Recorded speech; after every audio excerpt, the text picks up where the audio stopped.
welcome to the Fifth Line Podcast, part of the Alberta Podcast Network, powered by ATB. This is September the 28th, 2017, and with you today is myself, Carl, and obviously I'm with me, clearly, and also here, Tiny Mike.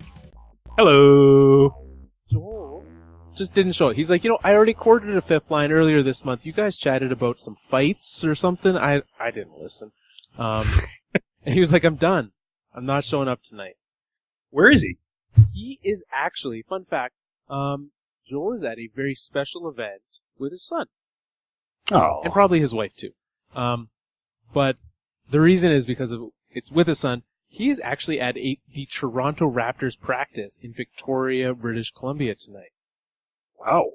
Yeah. I guess the Children's Hospital there had a special event for folks to come out to, and he was invited, so he is apparently going to be hanging out with DeMar and Kyle tonight. I guess they're better than us. We were like, hey, Joel, we're recording the Fifth Line. He was like, I don't know, Kyle wants me to hang out. I'll give him the edge when it comes to actually playing with basketball, but, when it comes to power ranking ice cream or asking weird questions, I do think we still have the slight edge. Yeah, I hope that he does ask one of those at least. I feel like DeMar DeRozan would ask a great weird question. Oh, yeah. Debo definitely has some weirdness deep inside that soul of his. He comes from Southern California where things get pretty weird on the regular, so I would definitely expect it. Yeah, so that is where Joel is today. But it kind of led me into thinking, good chance. From what I understood, he gets to meet some of the guys, so he'll be meeting the team. And I find at my age, I have this weird connection with meeting celebrities or like famous athletes or anything, like essentially like any sort of hero worship. Just gets like, it's very weird to me. I don't understand it, and I feel uncomfortable with it. Like I feel very uncomfortable when I'm like in awe of some celebrity. Do you feel the same? Am I alone in this? No, you're definitely not alone. And yeah, it's weird. And maybe it's a part of growing up. Maybe it's part of getting older. Maybe it's the fact that, if we're looking purely at the lens of professional athletes right now, maybe it's the fact that they're all younger than us these days that makes it a little bit weird to look up to these guys. But I very much feel the same way. Like, if you put me in a room in front of celebrities and I get starstruck, not only am I going to be starstruck, but I'm going to be very, very awkward throughout the process. I feel much more comfortable if it's a minor celebrity that I can just reason away, like, oh, this is just a guy. He's just a dude who just puts his pants on one leg at a time and then gets paid millions and millions of dollars. Just like the rest of us. Yeah, I don't, I luckily have not had many of such opportunities. Where was I? I was at the Toronto airport, and I was sitting there.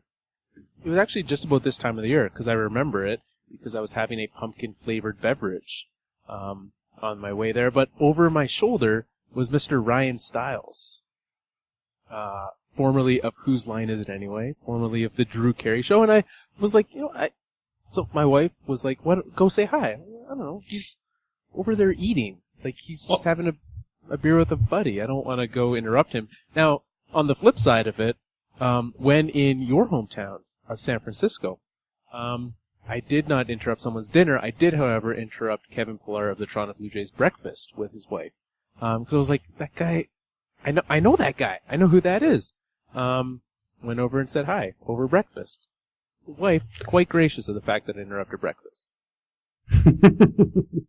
That is good. But that's also aided by the fact, Kevin Pillar, he was out of town. He was visiting San Francisco also. So it's not like he was about to get swarmed. I would probably similarly feel a little bit better about approaching somebody like him in that sort of situation. What I really feel very anxious about is the thought of putting somebody out, when they're just trying to do their normal home-ish routines, going to the store, going out for dinner, not necessarily being in a new place, but, in their comfort zone. I hate to make their comfort zone an uncomfortable place, so I very much feel you right there. But let me flip this on you, Carl. I want to ask you a question. How do you think you would deal with being the celebrity? Oh, now what level of celebrity are we talking about here? Like, give me, who am I swapping places with? Like, which level? Let's put you at the mid-major celebrity level. So we're not making you like the Tom Cruise or Oprah or megastar that's globally recognizable. But, how about somebody like a Ray Bork? How about somebody like who's just absolutely beloved within their circle, but not necessarily known widely outside of it? Talking about the namesake of my fantasy hockey team, the barbecued pulled Borks, Raymond Q. Bork, yeah. I would be very okay with that, especially being beloved, because I feel Ray Bork can walk down the street and be unnoticed most of the time. If Ray Bork were to walk down downtown Calgary, a few people might kind of turn and be like, was that Ray Bork? Or that guy looked familiar. But for the most part, he wouldn't be swarmed. I'm okay with that because that gives you the amount of celebrity that you can. I think the way that I could justify being a celebrity was to use it for a positive influence on things. Like what kind of positive influence? I don't know, like Habitat for Humanity or some sort of thing, having some sort of positive social benefit from it would be the only way that I would willingly want to be a celebrity. I wouldn't I'm very content being unknown. Except for to the dozens of people who listen to the show every week. Those 3 dozen people, they know who I am. But aside from that, I don't want the celebrity for the sake of that. I don't want to be Tom Cruise or where you're walking down, just everyone knows who you are. I don't want that. So yeah, I'm fine with a Ray Bork level. I'd be fine with looking at athletes. An athlete is very different because it's really just your home city that people would really go crazy about it, right? Most of the Calgary play, if Sean Monahan walks down downtown Toronto, no one's going to know, but if he walks through downtown Calgary, a lot more people are going to pay attention. So you just spend the summer in not the city you play for, and you're fine. That sounds great. And you bring up something interesting. I mean, you mentioned the summer and spending the summer in the city you play for. We're just about done with the summer for the most part, both where I live and where you live. And we're looking at the changing of the seasons, and that makes me kind of happy, Carl. I don't know about you, but I'm a big fan of the changing of the seasons and just experiencing, the different weather and, just the different attractions that each season of the year has to offer. So I don't know. How about you? Are you looking forward to the changing of the seasons? Oh, I love it. Fall. I think we might have talked about it on a previous episode, but fall is by far my favorite season, and it's very short in Calgary. You in San Francisco, you do not understand how good you have it with an actual fall. You also don't have a real winter though. So you just go from fall into spring essentially. Is there a rainy season is the winter, or what is winter? What is a San Francisco winter? Well, actually, I mean, it's interesting that you asked about San Francisco winter. Some of the warmest months of the San Francisco year are November, December. So our winter gets a little bit delayed, but after that, it's still pretty mild. I mean, for all intents and purposes, San Francisco has 2 to 2.5 seasons. They've got a fall and they've got a spring. And every once in a while, we'll get a heat wave that'll sound and kind of feel like a bit of a summer. But for the most part, the seasons are pretty mild out here. Yeah, so we have 3 seasons. We have we have winter, and then a short little spring, a short summer, and then a short fall. So if you just add those little ones up, it's a lot of winter. Winter here, our coldest is February. Our warmest will never be November though. Or it's August is when it gets hot here. So it's actually, right, I'm still wearing shorts, actually. There was a brief point, but I love the fall. I love the change. I love just that feel in the air. Because there's the crispness that you get there. And you have a very different experience of winter. Because here, when we get winter, it is not you have a different feeling of spring. Spring here is sure, it's newness, but here it's just here's decomposed leaves for you to walk through for a couple weeks. It's just a very different, not fun experience. Which presumably you don't have, it's decomposed leaves and 9-month-old dog poop is what you have to deal with when spring comes. Yeah, we don't so much have leaves in San Francisco because we don't really have trees or green things. But the decomposing animal/human feces, now that's something we can talk about. Yeah, but you guys wash your sidewalks. That stuff disappears. Oh, we hose it down every once in a while, but it can use a little more love.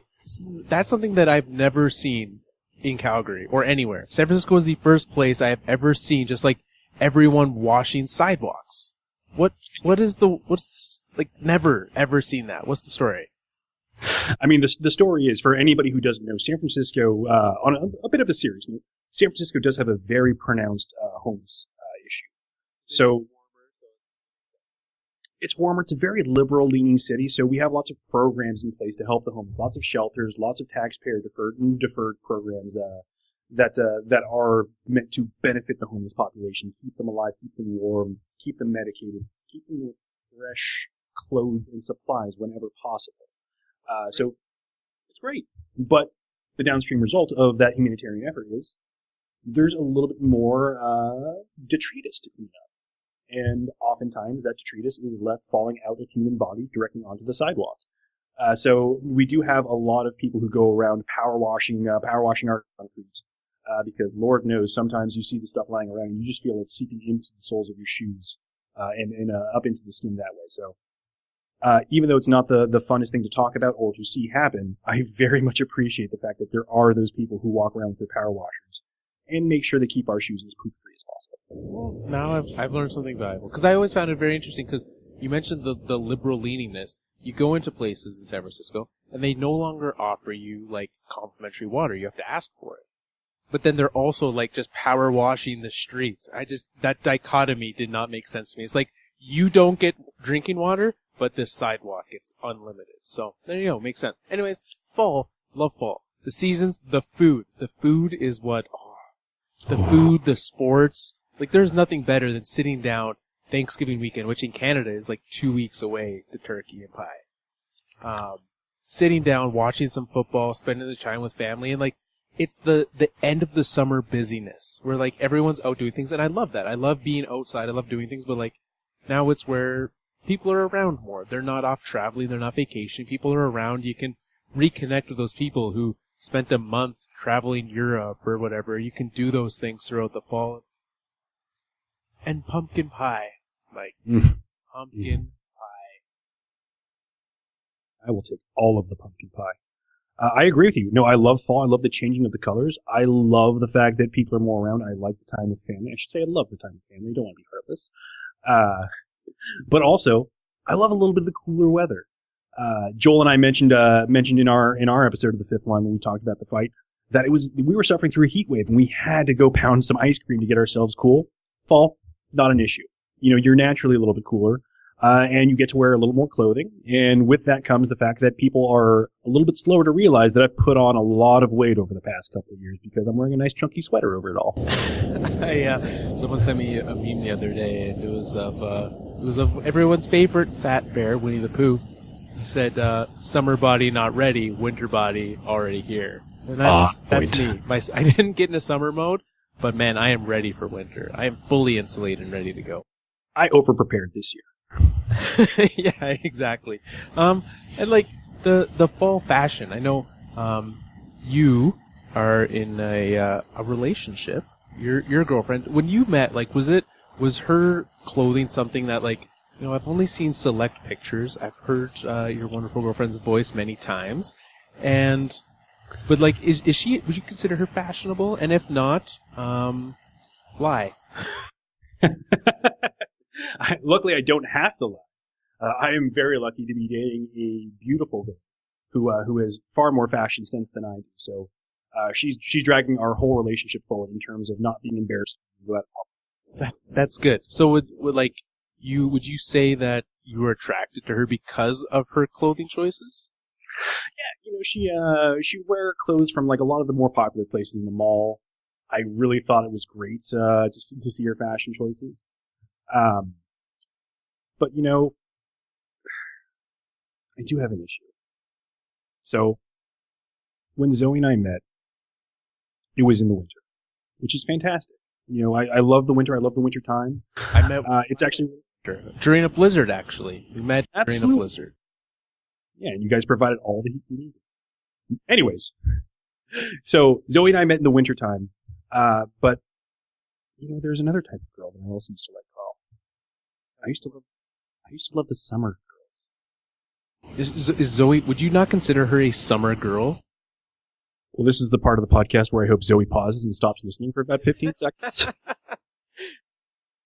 No, Zoe is a girl for all seasons. I would like to just get that on the record and avoid having to sleep on the couch for several weeks. It's like any time you can compare your girlfriend to a great set of tires, you want to, right? Like she's not winter tires. She's not studded. She's a great set of all seasons. That's exactly what you want. I mean, she might be a little studded, but I mean that's another conversation for another time. Yeah. We're talking about, if you haven't picked it up yet, we were talking about everyone's favorite song about the summer. Comes back from, early 2000s. Summer Girls by the Lyte Funkie Ones, otherwise known as LFO. One of the greatest songs of our generation. One of the greatest songs, but also one of the, just most spectacular band spellings that I've ever seen. So, I mean, a lot of people remember the Lyte Funkie Ones as LFO. Yeah. But few people actually realize that Lyte is spelled Lyte and Funky is spelled Funkie. I mean, that's just pioneering. That's just wordsmithing that I haven't seen this side of William Faulkner just about ever. So, I mean, we're really dealing with a transcendental talent here. Well, and this was peak boy band time, right? We've got LFO coming after the wave started by the Backstreet Boys and NSYNC. O-Town, another favorite. Oh, the British boy band Five for When the Lights Go Out. Yeah. Even one that I was listening to, a little Lone Star, the country boy band. Baby, I'm amazed. Yeah. Well, when you're walking in Memphis like that, come on. It's hard not to be. So, at this time, we have this band, the Lyte Funkie Ones, with the song Summer Girls. And what's amazing was just what you could get away with at this time of music. Summer Girls, so catchy. Unbelievably catchy. Now, Carl, so in full transparency, sorry to listening audience to peel back the curtain a little bit. When we were discussing this topic earlier in the week to figure out what we wanted to talk about, I actually took a little bit of offense. When you're like, hey, the lyrics to Summer Girls don't necessarily always add up to 100% sensible English language. I was like, oh, how dare you, sir? First of all, how dare you? Right. I love this song, and every word makes sense. But then you kind of put me to the test, and you had me actually look at the lyrics. And oh my goodness, Carl. I don't know what I was thinking when I was 17 years old, but there are barely 3 words in a row in this entire song that make any lick of sense at all. Well, they saved them all for the chorus. The chorus makes a lot of sense. So let's start there. That's where the song starts. New Kids on the Block had a bunch of hits. Mm-hmm. That's a true statement. They had at least 3. That is at least. Yeah. Chinese food makes me sick. Okay, is that racist to say, Carl? That's what I want to know. No, I think because you can I don't know if you have too much of it, or maybe I don't know. I don't think so. Because they're not saying bad Chinese food; they're just saying all Chinese food, and it's hard for me to imagine chow mein and fried rice really do anything bad to your stomach. Yeah, besides be picking the wrong stuff. I don't know, a lot of deep fried squid might be bad for your stomach. I think if that's all your diet, or all ginger beef all the time, don't do that. But debatable. I don't know. I know some people who would say man, Mexican food does not agree with me. I do not want to know those people. I'm not friends with them anymore. So this is where the song starts to fall apart immediately. We have the coherent part, and we're talking, Summer Girls. We're talking about girls that you like in the summer. So you're putting on some New Kids on the Block. Get the girls all coming over. They're like, oh man, who's playing New Kids? They come over and you're like, don't bring that Chinese food over here. Mm-mm. We do not want that up in here. No lo mein up in this house. But he does think it's fly when girls stop by for the summer. And then, Zoe shows up in her Abercrombie and Fitch, and Mike's like, dang, girl. Looking good. Look at those cargo shorts, girl. That crop top tee. On me or on Zoe? Both. You guys you wear the same size clothes. You share, right? We share the same garments, yes. So what's normal size on her is a crop top on you. It's unfortunate. I mean, really, when she wears yours, it's baggy sweaters. Exactly. Yeah. So certainly then he professes his affection. He'd take her if he had one wish, but she's been gone since that. So this is a throwback song. Mm. She's been gone since that summer. So way back when New Kids were a thing, this girl showed up wearing Abercrombie and Fitch. Presumably Chinese food was around for some reason at that point. Wasn't that good? Yeah, terrible Chinese food, and now she's gone. And that's all he can think about. Now, I gotta ask you, so you just mentioned, so the girl's wearing Abercrombie and Fitch, but also New Kids on the Block is popular. These timelines don't necessarily seem to add up, Carl. Like, so are we talking about either like a time-traveling summer girl who like got her Abercrombie and Fitch on and then headed back in time to like 1991? Or is it possible that the Lyte Funkie Ones were still listening to New Kids on the Block in the late 90s? Well, and, that might explain the Chinese food, because if the Chinese food was from when New Kids on the Block were popular, and then lasted until Abercrombie was popular, yeah, that would make your stomach a little queasy. That would be like one of the top 3 grossest things that I've ever consumed. Exactly. Yeah, so I think that's part of their problem is time traveling Chinese.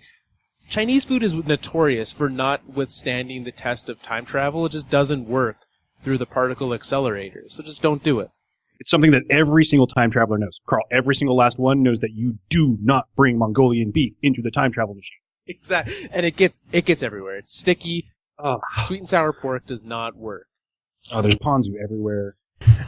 All right. So this is when the song, if it wasn't already falling apart already, this is where it just collapses upon itself. So typically, it starts off hip hop marmalade, spick and span, met you one summer and it all began. So that from this, they're looking back to this summer and they're rhyming.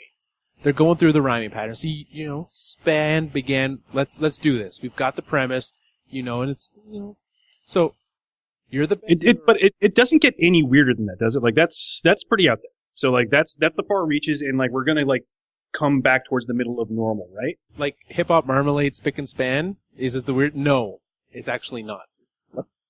So, this is where we're going from here. He starts to profess his affection for the girl. You're the best girl that I ever did see. The Great Larry Bird jersey 33. What does that mean? I think every girl really wants to be compared to the jersey of their favorite athlete. And I checked it. Because when we were talking about this, I was like, you know what? Let's try this out. So I picked one of my favorite athletes, and I picked one that has the best rhyming. So I texted my wife and I said, Natasha, when I see you, it gives me the shivers. All I can think about is how great is Phillip Rivers. Didn't work. Didn't work at all. I don't know what's happening. I don't. Romance is dead. Did you try a similar move with Zoe? I did. But I kind of bungled the whole thing, Carl. I'm not going to lie to you. And as it turns out, it's surprisingly difficult to form any kind of romantic innuendo that rhymes with the name Zaza Pachulia. Well, here's what's great. Rhyming, not always necessary, even when that's what you've built it on. So this, rhyming it essentially just for that. But here's where you mentioned, does it get weirder? When you take a sip, you buzz like a hornet. Billy Shakespeare wrote a whole bunch of sonnets. That doesn't rhyme. Yeah. This song immediately loses all credibility for me. If they did not already lose it by trying to romantically link Larry Bird, who might be the least romantic athlete of all time. Whoa, he's like at least the 14th most desirable man in his mid-50s from French Lick, Indiana. At least. Yeah, exactly. No. Finding, and again, Shakespeare, lots of girls like that. Lots of girls, it works for them. That's literally, I think, the only thing they're like, man, Shakespeare works with girls. Let's do that. Yeah, well, you gotta bust out the big guns after you tell a girl that she buzzes like a hornet, which could mean that she just gets extremely territorial and just starts biting people if you get too close to her home. Yeah, exactly. And you have to leave. Like, get some ice on there, leave that vicinity. It doesn't work. Then we go down, and I think at this time, let's skip down this verse a little bit.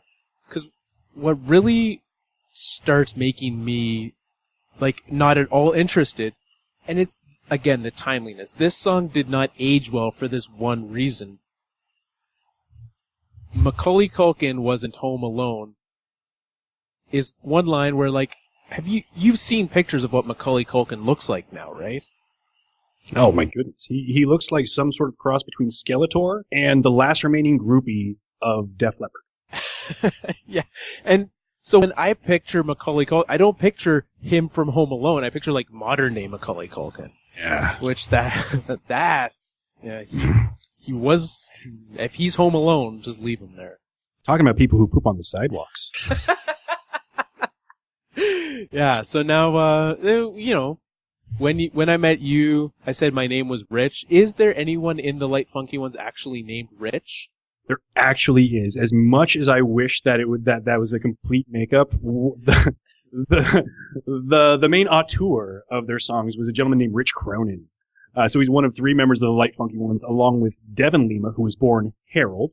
So please, let's refer to him as Harold, and Brad Fischetti.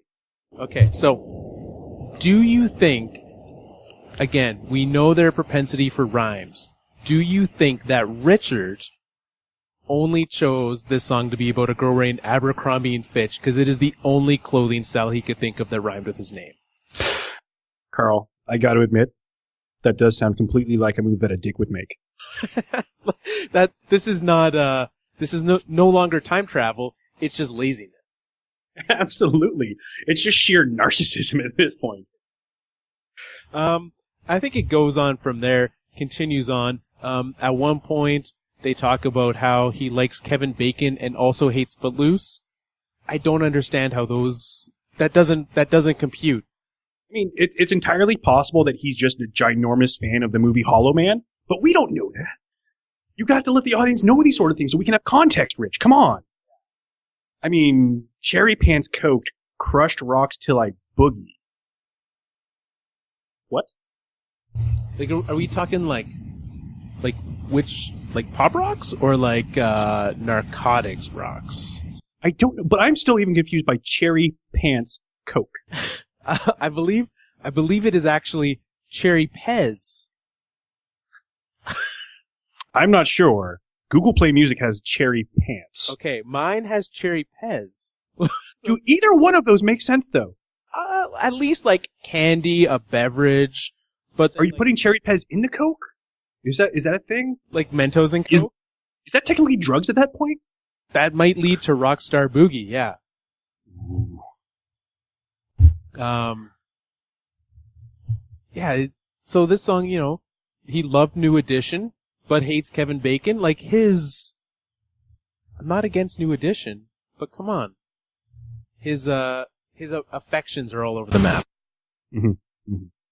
And also, same verse, 2 separate mentions of Cherry and Coke, but in different contexts. Just completely unacceptable. So, Summer Girls is a legend of a song. Especially the more you spend time with the lyrics. So next time you're jamming to Summer Girls, which, pause. Okay, after I finish this sentence, pause. Because if you pause, then you won't know what you should do. When I say pause, turn on Summer Girls, and come back in about 4 minutes and 10 seconds. So, pause. See? Great idea. That was an amazing idea, Carl. Yeah. So, you are welcome for having that song stuck in your head the rest of the day. Mike got to enjoy me singing it earlier. Not only that, you also did get to hear me sing Walking in Memphis. That's true. And we're considering putting those up on the Patreon because, I mean, we have premium content like that. You just can't.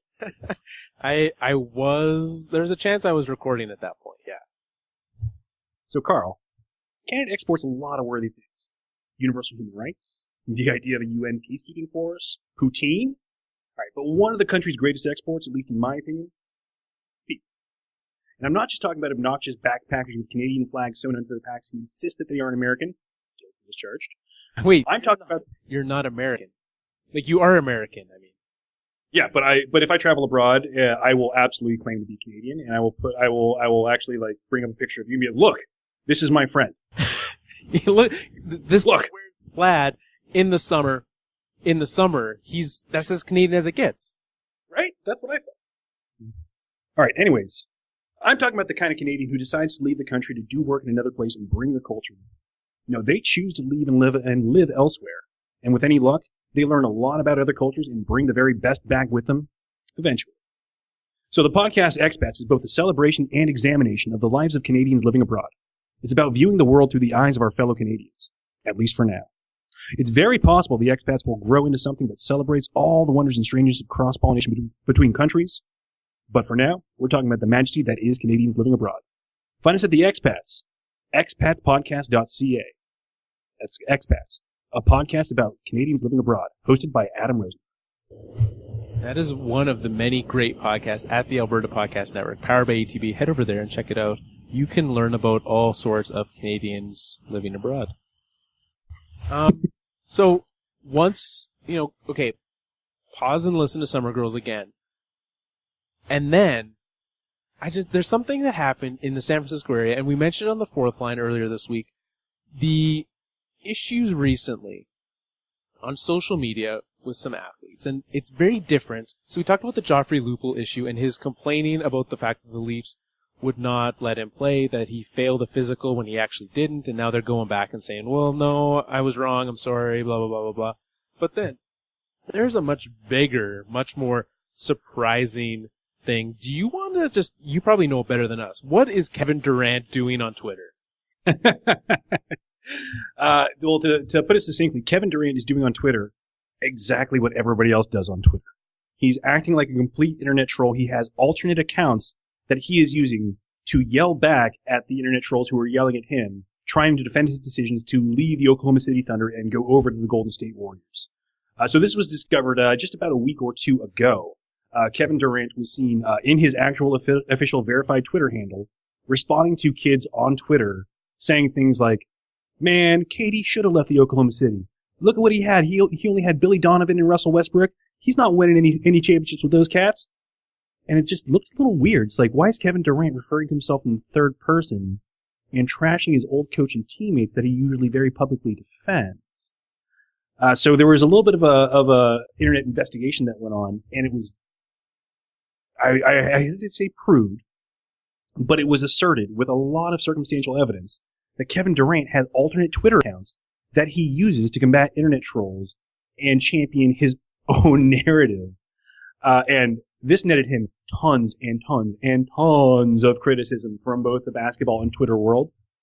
Pretty understandable from my perspective. But what was most interesting to me was that this also uncovered several other alternate social media accounts that he had on Instagram and other channels that he's been using for years to communicate away from his official Kevin Durant messaging. He's had some pretty interesting things to say about this, Carl.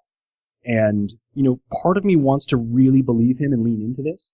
But, he's using this as a chance to say, guys, all you basketball fans out there in your teens and 20s who are criticizing me so heavily, look at this.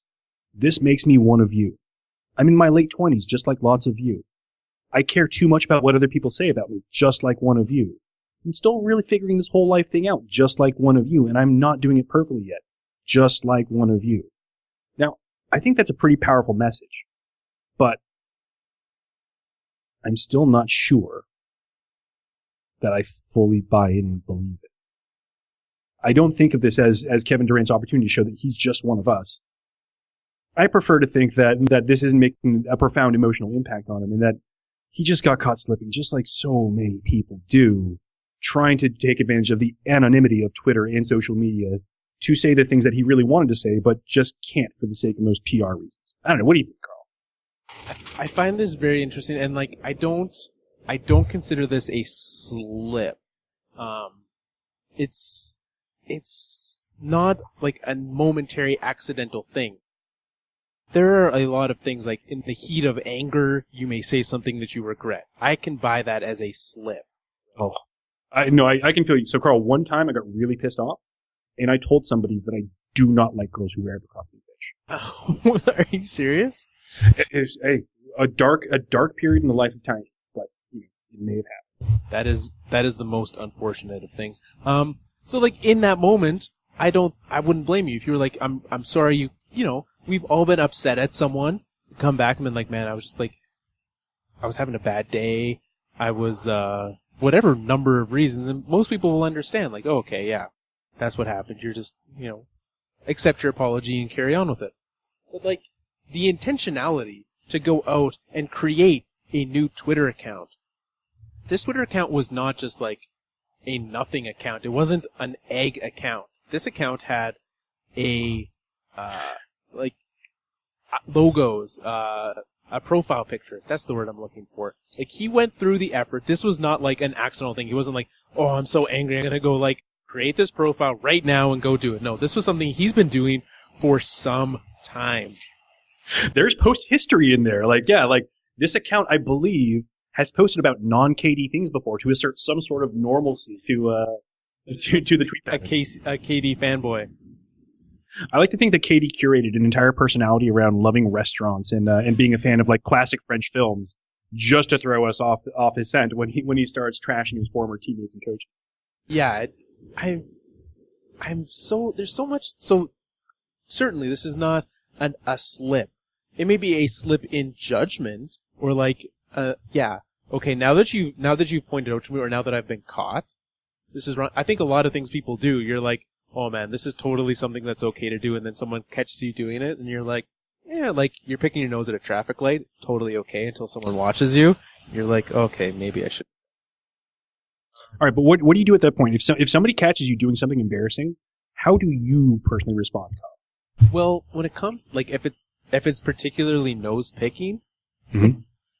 I know that this is an unpopular. Everyone does it.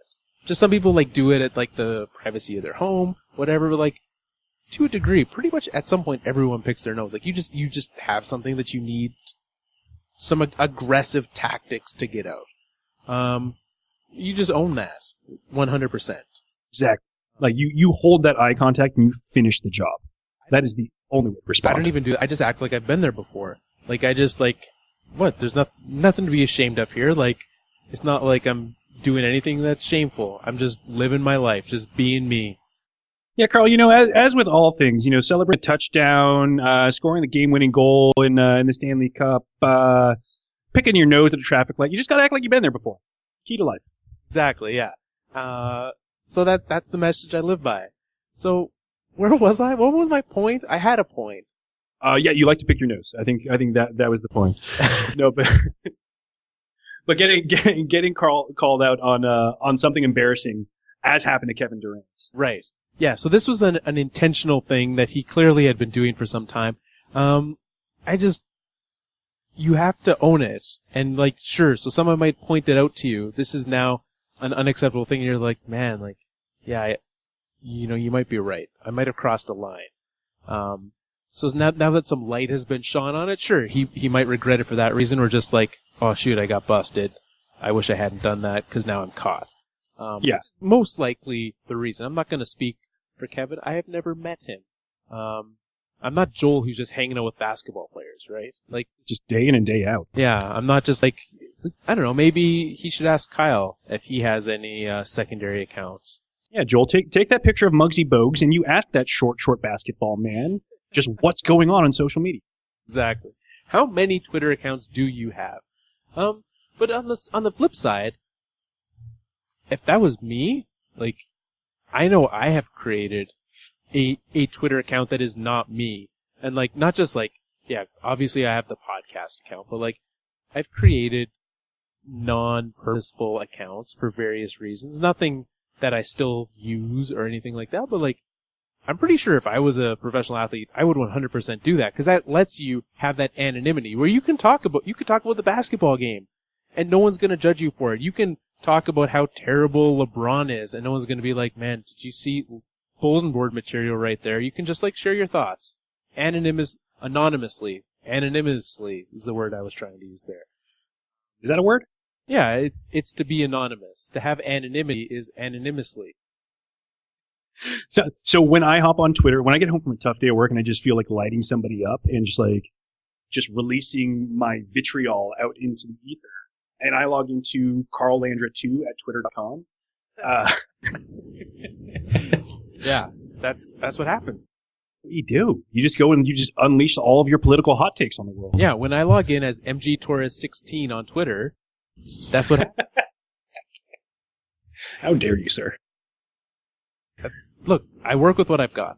I don't know, like, I know everyone cares about what these athletes do, but it does bring us back to this reality that they are people like us. Like KD mentioned, and I know he tried to pass it off as like we're the same, like, they're not the same, but they are. And I think we get separated from that fact a lot, that like, these are guys who, you know, some of them cannot handle the criticism. You say, well, if you can't handle the heat, get out of the kitchen. But at the same time, like, guys who want to defend themselves, they don't like being criticized. Some people love that. I personally am not I like constructive criticism, but like, just like hurtful for the sake of being hurtful. Like that does impact me. Whereas some people like water off a duck's back kind of thing. Carl, I would love to respond to you and contribute to the conversation, but I made the mistake of clicking back into the Summer Girls lyrics. Like the color purple, macaroni and cheese, ruby red slippers in a bunch of trees. That's not in that song. Yeah, no, that is in that song. Well, it's either from that song or it's from one of Billy Shakespeare's sonnets. It's from one of the two. I can't figure out which one. I definitely remember him talking about Purple Kool-Aid. Yeah. What a song! What a life! What do you want from an athlete on Twitter? Like, when you follow an athlete, do you follow any athletes on Twitter? Oh, tons of athletes on Twitter. What do you want from that follow? Like, I know that they're their own people; they can do whatever you want. But like, what are you hoping to get out of following that athlete?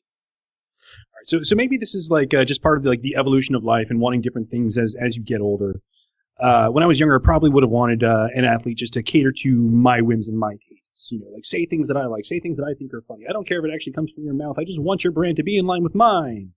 Now that I've been around the block a couple times, what I really want is just honesty. I want realness. I don't want the fake PR stuff. I don't want the posturing and positioning, and I don't want things that seem like they've been filtered through, 6 or 7 advisors before they reach your fingers and the keyboards. I want unfiltered human interaction. I can definitely accept the fact that you are trying to look out for your brand, but at a certain point in time, I want to see it. I want to see the people that I admire actually be people and not just an idea. Yeah, so, like, Mike's been around the block. He wants to get your hot takes. Chinese food makes him sick. Exactly. In summary. And that's what I'm in for, too. Like, any athlete it's just like a ghostwriter, and you could tell it's a ghostwriter who, like, posts these, or their PR guy who I unfollow. Like, I'm not in it for that. That's not what I want. But I want a guy who brings that reality home. Like, this is a real person. When a basketball player is sitting there watching Sunday Night Football and, like, talking about how terrible that play is, or, like, getting genuinely excited. I want that. I want the personality there. I want to know what they're doing. Probably the best time to follow an athlete is the off season. Like, in the regular season, nothing happens. They don't talk about things a whole lot. You might see, like, the guys doing something stupid in practice or whatever, but I want that weirdness of what they do in their spare time. Yeah, absolutely. I mean, it's rare to get that unfiltered or honest reactions out of hockey players. I mean, as a Sharks fan, I'm thinking back to Adam Burish. So right when Sidney Crosby... That's exactly where everyone's thought goes when they think San Jose. Right? Yeah. But before a game with the Blackhawks, Burish was asked, so you're playing against Sid the Kid soon. Like, what do you think about him? Burish's response, who? I don't even know who Sidney Crosby is. That's the kind of stuff that I like out of my athletes. I mean, that's a very human response. Even if it's not honest, it's at least human. It's being honest to the emotions behind it. And that's what I'm really after. I don't know. Carl, who do you think of when you think of athletes that really carry themselves the way that you want? On the line or in real life? Let's talk about in real life. I think I think in all honesty, one of the guys who up until this past week that I would have gone to is KD. Some of the greatest podcast interviews I've ever listened to are the few that he's done in the last year with Bill Simmons. Like, Bill Simmons, the Ringer podcast that he does, not as good as it once was. Not as good as the heyday of The BS report? BS report. But, like, those KD interviews, like, he talks about everything. He talks about what's happening. He's very honest about everything. Or, you know, maybe some people would question the authenticity of those interviews now. But, like, to me, that's someone that I thought of. I look at some of these guys. I love the fact of Dale Earnhardt Jr. It's his last season. He's retiring. At the start of this year, he started to get into it, and he joined Twitter after the Daytona 500 win. He joined Twitter and was like, I don't know what I'm doing here, and has been fantastic at building that. He has a whole podcast network based around, Dirty Mo Radio is what it's called. And it's essentially like his friends and all the people, and he hosts one of them now, the Dale Jr. Download. Last year it wasn't him, now it is. To have an athlete come on and talk every week about that, I love that, because they're talking about their thoughts. To put someone on the mic once a week and have them host it, like, it's very hard and becomes very boring if they're not real. Like, what do you know about that? I know a thing or two, and like it doesn't make sense, right? Like, I could give you canned answers all day, Mike, about how I want to talk, but it's fun. So, like, he does one, Ryan Blaney does one as well, another NASCAR driver. So, like, those kinds of things are the things that I love to see. I love to see these athletes getting out there and finding new and creative ways to get their voices out there. So, you know, athletes creating podcasts, I love that. I want more of that. I want to hear their thoughts about everything. Like, what kind of Chinese food makes you sick? I need to know what food doesn't agree with you. What clothing brand do you really, really like seeing girls in, and in which season of the year, Carl? Yeah. Like, are you a winter Uggs guy? Because if so, Tom Brady and the New England Patriots are probably your team. I think it's fly when girls wear LL Bean in the winter. Yeah. I think it's super dope when they wear Eddie Bauer in the fall. Oh my god, I think it's really, really hella cool to see girls in Quicksilver cargo shorts in the month of Smarch. Yeah. I anytime, really. Yeah. So that's what I want, Mike. I don't think I'm asking too much. No, not at all. Not at all, Carl. Yeah, like, what would you rhyme with Hornet? I want to know that. Oh. Wow. That might actually become my new favorite Q&A question. If you were to rhyme a word with Hornet, what would it be? Like an icebreaker, like you're doing icebreaker questions. We all have situations where we have to do one. That's my new go-to question. So, what did that replace? Anyone who responds with Sonnet is immediately replacing Joel on this show.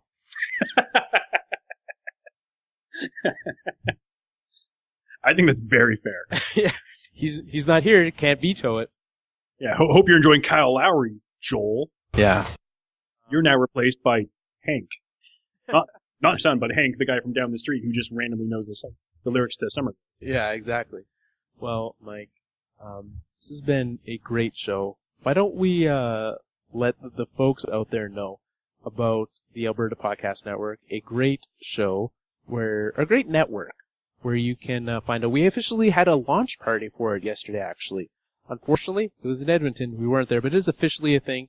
And all the podcasts from the network were there. And the folks from ATB were there. And we saw just how much they support this network and how much they support you. The fact that they would go out and support us really shows you the kind of commitment that they have. Because it takes a little bit of commitment to support the fifth line, the fourth line. And that's the extra mile that they go. They want to make sure that shows like this get to you, and if they'll do that for a podcast, imagine what they'll do as an actual bang. Absolutely. Very, very passionate about all 4 seasons of the year. They are lovers of each and every clothing brand.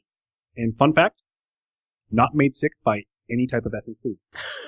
No, they're very diverse in that realm. So head over to atb.com/listens to find out if they were to rhyme something with Hornet, what that word would be. That's right, but you got to listen to each and every podcast to find that out. Yeah, so head over there, check that out. Mike, thanks for doing this. No problem. You know, it's always it's always a pleasure to focus in on any Rich Cronin related content. Yeah. Cronin almost that word rhymes with sonnet more than hornet. Like, he should have just dropped his own last name in there. Dang it, Rich! Don't make me go in the rant shack. Oh. Where's my shant rack? All right. You can find us on Twitter at Fourth Line Podcast, thefourthlinepodcast.com, facebook.com/The Fourth Line Podcast. This is the last fifth line before actual hockey starts.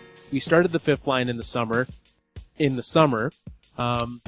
now we're going into the fall, and we are ready to bring you not just great hockey content, but things such as athletes on Twitter and Lyte Funkie Ones lyrics. So, Carl, very much for listening. Mike, thank you for having me. I think it's fly when you bring me by for the fifth line. For the fifth line. Boom City.